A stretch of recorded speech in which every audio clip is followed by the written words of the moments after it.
आज तक रेडियो सुनता है सारा जहां।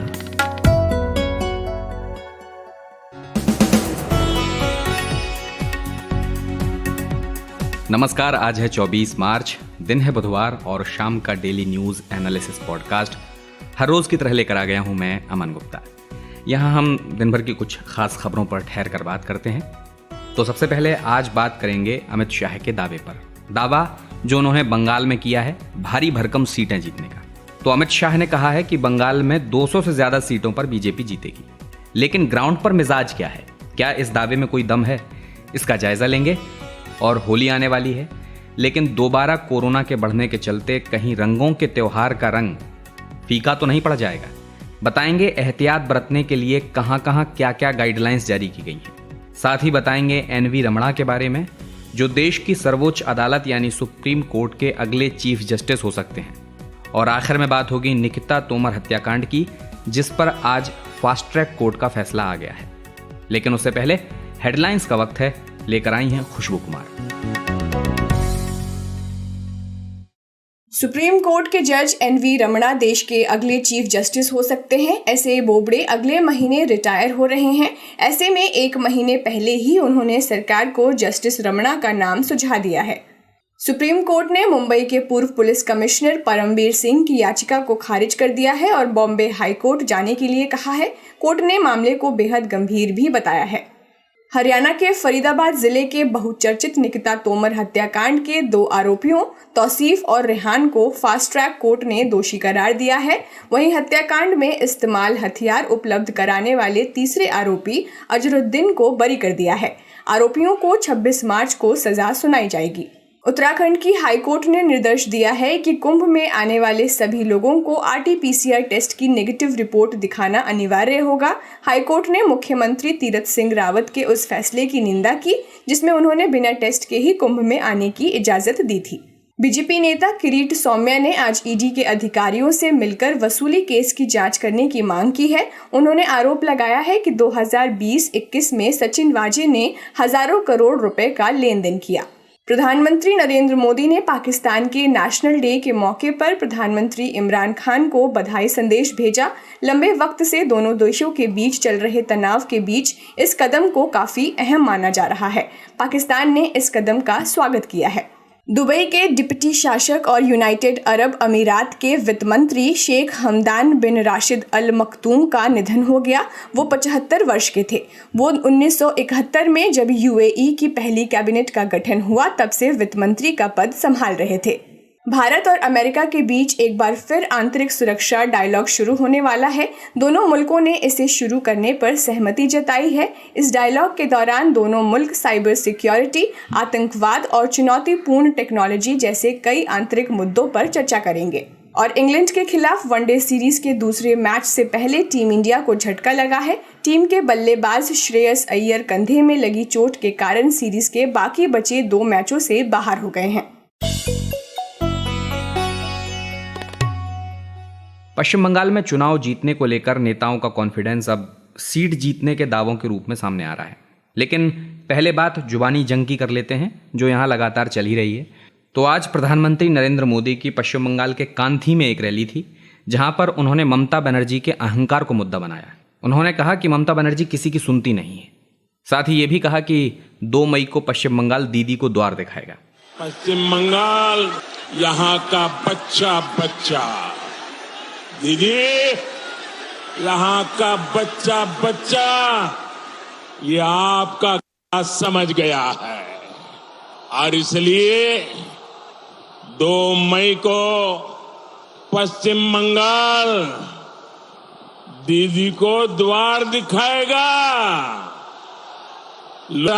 अपना के दौरजा देखावे। अब पीएम मोदी की बात का जवाब ममता बनर्जी ने भी दिया। उन्होंने कहा कि बीजेपी बाहर से गुंडे ला रही है और बंगाल में प्रचार कर रही है। वहीं अगर दावों की बात करें तो होम मिनिस्टर अमित शाह ने बंगाल में बीजेपी के लक्ष्य को एक बार फिर से सामने रखा। अमित शाह ने कहा कि बंगाल में 200 से ज़्यादा सीटें बीजेपी लेकर आ रही है। कुल 294 सीट हैं। उधर ममता बनर्जी के रणनीतिक सलाहकार जो हैं प्रशांत किशोर, वो कह रहे हैं कि बीजेपी 100 पार भी नहीं कर पाएगी। और अगर पिछले स्टेट इलेक्शंस को देखें यानी 2016 के चुनाव, तो वहां पर बीजेपी को सिर्फ 3 सीटें मिली थी, सिंगल डिजिट में थी। लेकिन फिर लोकसभा में बीजेपी ने सबको चौंकाया, 18 सीटें लेकर आई। लेकिन अमित शाह जो अब की बार सीटें जीतने की बात कर रहे हैं, आखिर उसके पीछे का कैलकुलेशन क्या है? क्या इस कॉन्फिडेंस के पीछे की कोई और कहानी है जो वहां जमीन पर घूम रही है, या फिर एक नैरेटिव के बदले दूसरे की जरूरत है और ये उसी लाइन पर है? हमारे साथी प्रशांत हैं जो इस चुनावी मौसम में बंगाल की गलियों में खाक छान रहे हैं, लगातार घूम रहे हैं, लोगों की राय जान रहे हैं। मैंने उनसे बात की, सुनिए उन्होंने क्या बताया। देखिए, आपने जो सवाल का दूसरा हिस्सा बताया है वहां से मैं शुरुआत करूंगा, और वहां से शुरुआत करते हुए मैं ये कहूंगा कि ये जो लार्जर नैरेटिव बिल्डिंग के हिस्से में ये एक बड़ा पॉइंट है कि बीजेपी 200 सीट जीत रही है। ये जो परसेप्शन की लड़ाई है, ये पश्चिम बंगाल में भी बहुत जरूरी लड़ाई बनती जा रही है। एक तरफ प्रशांत किशोर जो ममता बनर्जी का इलेक्शन पूरा मैनेजमेंट कर रहे हैं, वो दावा करते हैं कि बीजेपी 100 सीट भी नहीं पार कर पाएगी, अगर पार करती है तो वो राजनीति छोड़ देंगे, मतलब वो जिस मैनेजमेंट का काम करते हैं इलेक्शन मैनेजमेंट का, वो छोड़ देंगे। दूसरी तरफ अमित शाह कह रहे हैं कि बीजेपी 200 पार करेगी ही, कॉन्फिडेंस दिखा रहे हैं। तो ये जो कॉन्फिडेंस है, ये एक नैरेटिव बिल्डिंग का हिस्सा है दोनों ही पार्टियों के लिए, नंबर 1। नंबर 2, अमित शाह का ये बोलना कि बीजेपी 200 पार कर रही है, वो कहीं ना कहीं ग्राउंड सेंटिमेंट से जुड़ा भी हुआ है, जो आपका पहला सवाल था। और उस पर मैं इस तरह से बताऊंगा कि सबसे पहली चीज कि बीजेपी का जो फेनोमेनल राइज हुआ है पश्चिम बंगाल के अंदर, जो लोकसभा चुनाव में आपने देखने को मिला एक बहुत बड़ा राइज, वो बेसिकली एक डिपार्चर था तृणमूल कांग्रेस से भी लोगों का, और वो डिपार्चर पॉइंट था पश्चिम बंगाल के अंदर हुए पंचायत चुनाव। उन पंचायत चुनाव में पहली बार लोगों ने ये महसूस किया कि यहाँ पर पश्चिम बंगाल में बहुत ज्यादा दबाव है। वहां से डिपार्चर शुरू हुआ और anti BJP sentiment, anti Trinamool sentiment माफ करिएगा, उस पर जाके लोगों ने बीजेपी को वोट दिया, जो नैरेटिव ग्राउंड में बहुत मजबूत दोबारा मुझे देखने को मिला है। तो ये एक रिफ्लेक्शन है ग्राउंड से, जब अमित शाह ये कह रहे हैं कि बीजेपी 200 का आंकड़ा पार कर सकती है। हालांकि मैं इससे सहमति नहीं रखता हूं कि बीजेपी इतनी बड़ी सीटें ले आए, इतनी ज्यादा सीटें ले आए। अच्छा प्रशांत, ग्राउंड पर लगातार इंटीरियर इलाकों में आप जाकर लोगों से मिल रहे हैं, पॉलिटिकल सेंटीमेंट समझने की कोशिश कर रहे हैं, कैसा नजर आ रहा है इस बार आपको चुनाव? देखिए, सबसे पहले इस बार के चुनाव के सेंटर पे है जो बड़ा सवाल, वो है एंटी इनकम्बेंसी। लोग ये कह रहे हैं कि उन्होंने 10 साल ममता को देखा है, पर्याप्त समय दिया गया है उनको डिलीवर करने के लिए। और एक तरफ दूसरा पक्ष भी है इसका, जहां लोग उनकी स्कीमों की तारीफ करते हैं कि बहुत सारी स्कीम्स लाई हैं जिनका फायदा कुछ हद तक पहुंचा भी है। ममता बनर्जी की रिलेटिव इमेज अच्छी है, लेकिन तृणमूल के कार्यकर्ताओं की, जो ग्राउंड पे उनके कार्यकर्ता हैं, जो क्रियान्वयन में लगे हुए हैं, उनकी इमेज बहुत ही ज्यादा खराब है। तो वहां एक एंटी इनकम्बेंसी और स्ट्रेंथन होती नजर आती है। दूसरा, पश्चिम बंगाल के अंदर बुनियादी चीजों को लेकर जो बुनियादी समस्याएं थी, या पानी की समस्या, या सड़क नहीं बनने की समस्या, ये इंटीरियर इलाकों में आपको देखने को मिलेगी। लेकिन अगर लार्जर बात करें तो चीजें ठीक है, उतनी भी ज्यादा स्थिति गंभीर नहीं है। फिर सवाल एंटी इनकम्बेंसी के बाद जो दूसरा बड़ा सवाल आता है, वो आता है लॉ एंड ऑर्डर, वोट देने का अधिकार और रोजगार। हम जहां भी गए हैं, जिस भी गांव में गए हैं, अगर वहां हमें तृणमूल का समर्थन भी देखने को मिला है, तो लोगों ने रोजगार पर जोर दिया है। एंटी इनकम्बेंसी, रोजगार, वोट देने का अधिकार, लॉ एंड ऑर्डर, इन चीजों पर मूलभूत ये चुनाव लड़ा जा रहा है। अच्छा प्रशांत, वापस लौटते हैं अमित शाह ने जो बात कही उस पर। अगर उनका दावा जो उन्होंने कहा है उसके आसपास भी पहुंचता है, तो एक बात तो तय है, टीएमसी को काफी नुकसान होगा। खासकर उनका जो गढ़ है वो भी जीता जाए तभी ये संभव भी हो पाएगा। तो टीएमसी अपना ग्राउंड होल्ड करेगी या फिर नुकसान होना तय है, कैसे देखते हैं? देखिए, नुकसान तो तय जरूर लग रहा है, लेकिन आप एक ये भी चीज समझिएगा इसमें कि जो लोकसभा में उनको ब्रूट मेजॉरिटी मिली थी भाजपा को कुछ इलाकों में, फर्ज करिए अगर मैं बात करूं जंगल महल इलाके की, तो वहां पर एक आध सीट में जो लोकल डायनामिक्स होते हैं, जहां पर कुछ एक आध चुनिंदा कैंडिडेट्स अलग पार्टी से आ जाते हैं या इंडिपेंडेंट्स कुछ खड़े हो जाते हैं जिनकी इमेज बहुत अच्छी रहती है, तो चुनिंदा कुछ एक आध सीटों में नुकसान हो सकता है भाजपा को। लेकिन जो तृणमूल का गढ़ था, जो कि दक्षिण बंगाल का हिस्सा है, साउथ 24 परगनाज, या आप बात करें बीरभूम, ये जो पूरा इलाका था जहां पर बड़ी बढ़त ममता बनर्जी ने हासिल की थी लोकसभा के अंदर, 160 सीटों में उन्हें बढ़त मिली थी, वो बढ़त बहुत कम होती दिख रही है। उदाहरण के लिए मैं आपको बताता हूँ, मैंने पूरी चुनाव यात्रा की जो शुरुआत की, जहां पर हमने एक्चुअल चुनाव कवरेज किया, जो हमने शुरू किया रामनगर पूर्वी मिदनापुर का हिस्सा है, जो शुभेंदु अधिकारी यहाँ से नेता हैं, वो करीब 11-12 सीटों जो हमने उस पूरे इलाके में देखी, वहां पर बीजेपी को बहुत ज्यादा बढ़त मिली हुई है। चाहे मैं काथी रक्षण की बात करूं, काथी उत्तर की बात करूं, रामनगर सीट की बात करूं या नंद कुमार सीट की बात करूं, वो पूरे बेल्ट में देखने को मिला और पोलराइजेशन एक्यूट होता देखने को मिला।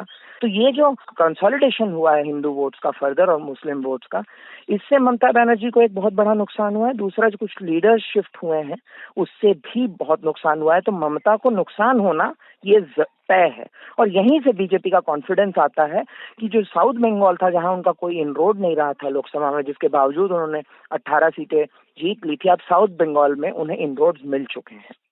ये थे हमारे साथी प्रशांत मुखर्जी। और आपको बता दें कि पश्चिम बंगाल की जो सीटें हैं 294, उन पर 8 फेजेस में चुनाव होने हैं। 27 मार्च को पहले चरण की वोटिंग होगी।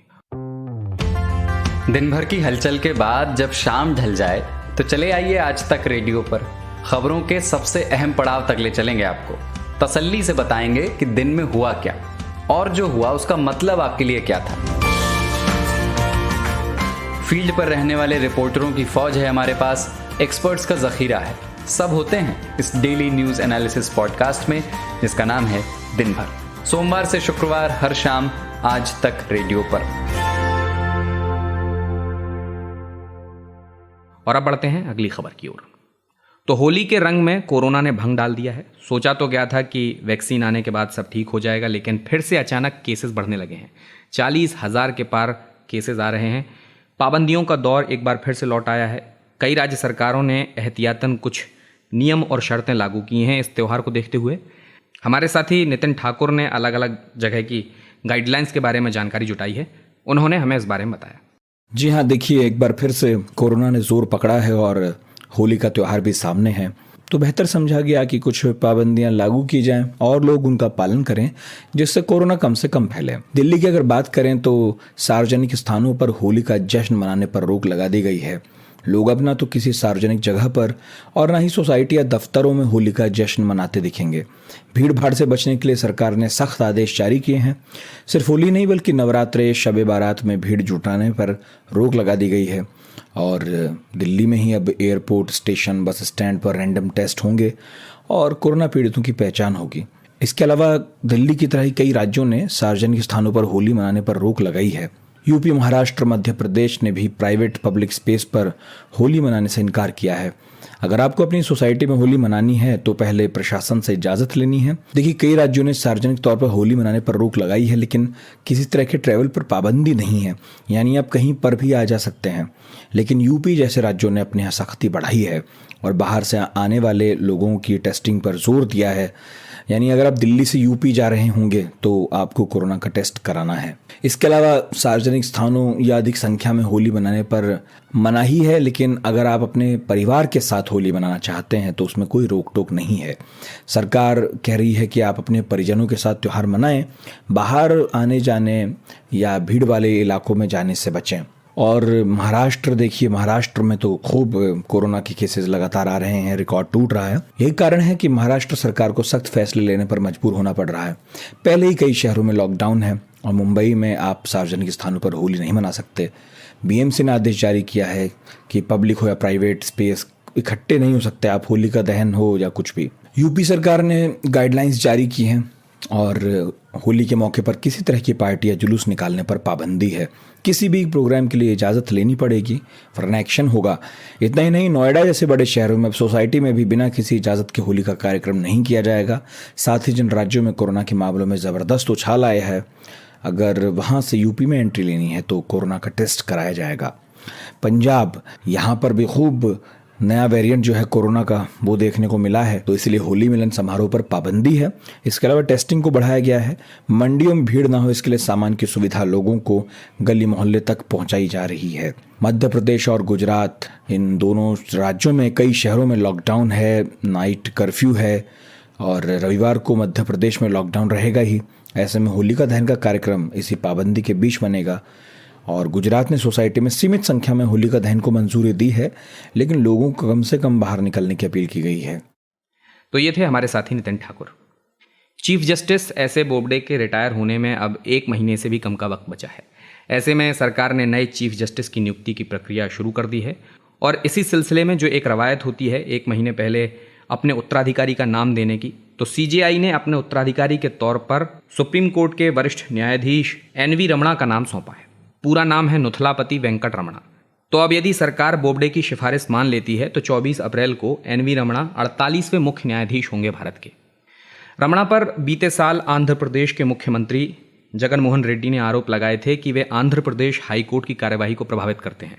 दरअसल मसला ये था कि अमरावती में जमीन घोटाले के केस में उनकी बेटी और कुछ परिजनों का भी नाम आया था और इसी संबंध में जगन मोहन रेड्डी ने ऐसे बोबडे को चिट्ठी लिखकर शिकायत की थी। लेकिन फिलहाल सुप्रीम कोर्ट ने आज उनकी इस शिकायत को खारिज कर दिया। तो जस्टिस रमणा के बैकग्राउंड और उनके बारे में अधिक जानकारी के लिए हमने बात की कोर्ट और लीगल प्रोसीडिंग्स को कवर करने वाली आज तक रेडियो की रिपोर्टर पूनम शर्मा से। देखिए, एन.वी. रमन्ना जो है उनका जो बैकग्राउंड है वो किसान के परिवारों से आते हैं और 27 अगस्त 1997 में पैदा हुए थे वो पूर्णावरलम विलेज कृष्णा डिस्ट्रिक्ट में, और 83 में वो एनरोल्ड हो गए थे वकील के तौर पर। उसके बाद उन्होंने आंध्र प्रदेश में ही हाई कोर्ट में प्रैक्टिस शुरू कर दी थी और आंध्र प्रदेश में प्रैक्टिस शुरू करने के बाद फिर 2000 में तकरीबन 17 साल उन्होंने जो है वो एडवोकेट के तौर पे काम किया और अलग अलग चाहे सुप्रीम कोर्ट के ट्रिब्यूनल्स हो, सुप्रीम कोर्ट हो और उसमें सिविल क्रिमिनल अलग अलग तरह के जो कोर्ट्स हैं उनके लिए उन्होंने काम किया। लेकिन जो स्पेशलाइजेशन था उनका एक वकील के तौर पर, वो कॉन्स्टिट्यूशनल केसेस को अच्छे से हैंडल करते थे। क्रिमिनल केसेस हुए या सर्विस से जुड़े हुए जो मैटर्स होते थे उनमें उनकी महारत रही है। लेकिन सन 2000 में फिर जज के तौर पर उनकी नियुक्ति हुई और आंध्र प्रदेश हाई कोर्ट में 27 जून 2000 से उन्होंने जज के तौर पर काम करना शुरू किया। और इतना ही नहीं बल्कि 2013 आते आते वो वहाँ के चीफ जस्टिस भी बन गए। उसके बाद फिर 2013 में ही उनका ट्रांसफर दिल्ली हुआ और दिल्ली में भी चीफ जस्टिस के तौर पर उन्होंने काम किया। हालांकि अवधि बहुत लंबी नहीं थी, तकरीबन 5-1 महीने के आसपास उन्होंने दिल्ली हाई कोर्ट में चीफ जस्टिस के तौर पे काम किया और उसके बाद फिर वो सुप्रीम कोर्ट के लिए 2014 में 17 फरवरी 2014 को सुप्रीम कोर्ट के लिए एलिवेट हो गए। वहाँ भी लगातार उन्होंने अपने काम से अपनी छाप छोड़ी है और यही वजह है कि एन.वी. रमन्ना जो है वो अपने फैसलों के लिए जाने जाते हैं। अच्छा पूनम, रमणा ने अपने समय में कौन से ऐतिहासिक फैसले दिए हैं जिनसे ये तय किया जाएगा कि अगर वो अगले सीजीआई हुए तो जुडिशियल सिस्टम में सुधार होगा? देखिए, कई फैसले रहे हैं यूं तो उनके ऐतिहासिक, क्योंकि उनका लंबा कार्यकाल रहा है। तकरीबन जज के तौर पर 21 साल से वो काम कर रहे हैं। लेकिन अगर हाल फिलहाल के भी कुछ बड़े फैसलों की बात की जाए तो जम्मू कश्मीर में जिस तरह से सरकार ने इंटरनेट बैन कर रखा था और लंबे समय तक इंटरनेट को बैन करके रखा गया, उसको क्रिटिसाइज उन्होंने किया और कहा कि सरकार कुछ एक तय अवधि के लिए, हफ्ते भर 15 दिन के लिए इस तरह से बैन कर सकती है, लेकिन अगर लंबे समय तक के लिए ऐसा फैसला कोई सरकार ले रही है तो ये लोकतांत्रिक व्यवस्था के खिलाफ है और आम लोगों के जो मौलिक अधिकार हैं उनका हनन है। तो इसके अलावा एक और उनका फैसला हाल फिलहाल में चर्चा में रहा था। दरअसल मोटर दुर्घटना के एक मामले में क्लेम मिलना था और पति पत्नी दोनों की मौत हो गई थी। पति को क्लेम मिल चुका था, लेकिन जो पत्नी का क्लेम फैमिली को मिलना था वो ये कहकर नहीं दिया गया इंश्योरेंस एजेंसीज की तरफ से कि पत्नी की कोई वैल्यू नहीं है उस तरह की, जैसे पति बाहर काम कर रहे थे उनकी अपनी वैल्यू थी आर्थिक आधार पर। उसमें जस्टिस रमन्ना ने अपना ऑर्डर किया और कहा कि एक गृहिणी जो घर के लिए काम करती है उसकी भी आर्थिक वैल्यू जो बाहर काम करने वाला, नौकरी करने वाला पुरुष है उससे कम नहीं होती है और आर्थिक आधार पर यह असमानता नहीं की जा सकती है। और 15 लाख का जो कंपनसेशन था वो उस महिला के परिवार को उन्होंने दिलवाया। तो इस तरह के उनके कई फैसले रहे हैं और इसी वजह से जो रमन्ना है वो अपने इस तरह के मुखर होकर फैसले देने के लिए गिने जाते रहे हैं। ये थी आज तक रेडियो रिपोर्टर पूनम शर्मा। आज तक रेडियो aajtak.in/radio ये हमारा पता है, लेकिन हम आपके पसंदीदा ऑडियो प्लेटफॉर्म्स पर भी हैं। Google podcast, Apple podcast, Spotify, Jio Saavn जैसे ठिकानों पर भी आप हमें सुन सकते हैं। और अगर YouTube आपकी पसंदीदा जगह है तो वहां पर भी हमें सब्सक्राइब कीजिए। आज तक रेडियो सुनता है सारा जहां। निकिता तोमर हत्याकांड आपको याद ही होगा। मामला 26 अक्टूबर 2020 का है। ज़्यादा दिन नहीं बीते हैं। हरियाणा के बल्लभगढ़ में निकिता तोमर नाम की लड़की को उसके कॉलेज के बाहर गोली मार दी गई थी और उसकी मौत हो गई थी। आरोप है कि तौसीफ नाम का एक व्यक्ति था जिसने गोली मारी थी और उसके साथ एक रेहान नाम का भी लड़का मौजूद था। एक तीसरा शख्स और है, अजरुद्दीन, जिसने तौसीफ को हत्या में जो इस्तेमाल किया गया था हथियार यानी कि बंदूक उपलब्ध कराई थी। तो तौसीफ 12वीं कक्षा में पढ़ता था निकिता के साथ।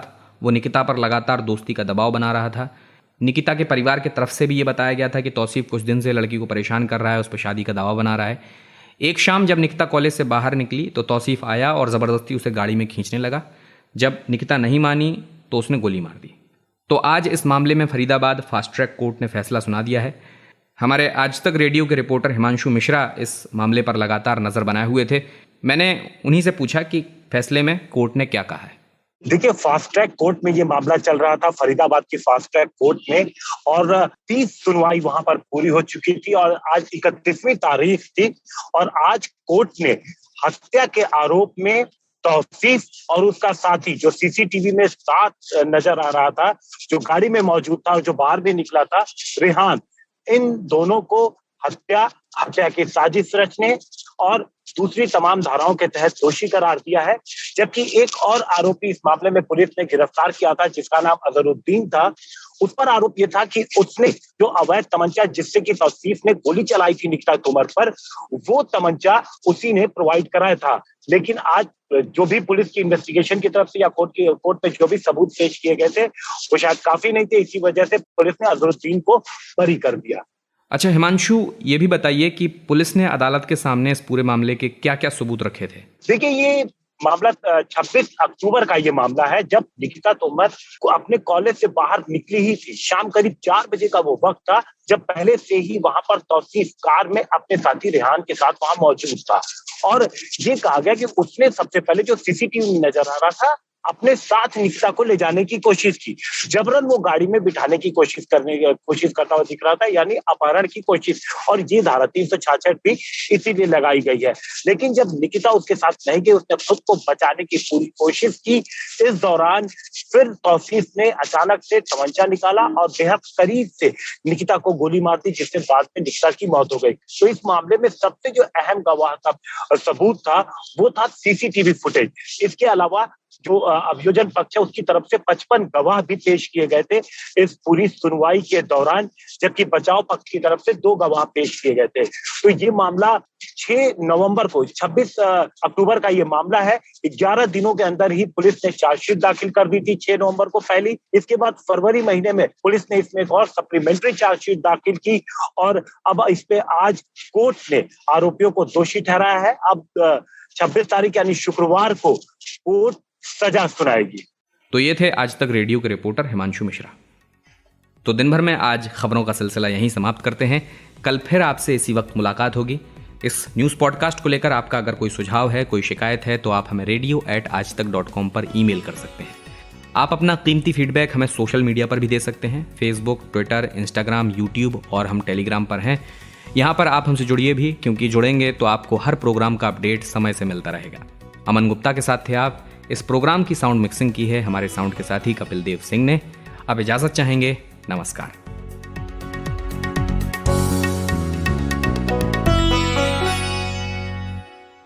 इंडिया टुडे मीडिया इंस्टीट्यूट के आवेदन शुरू कर दिए गए हैं। ऑनलाइन टेस्ट शनिवार 10 अप्रैल 2021। मौका है मीडिया जगत के दिग्गजों के साथ इंटर्नशिप करने का। विजिट करें www.indiatoday.in/ITMI/ या कॉल करें on 9560065465।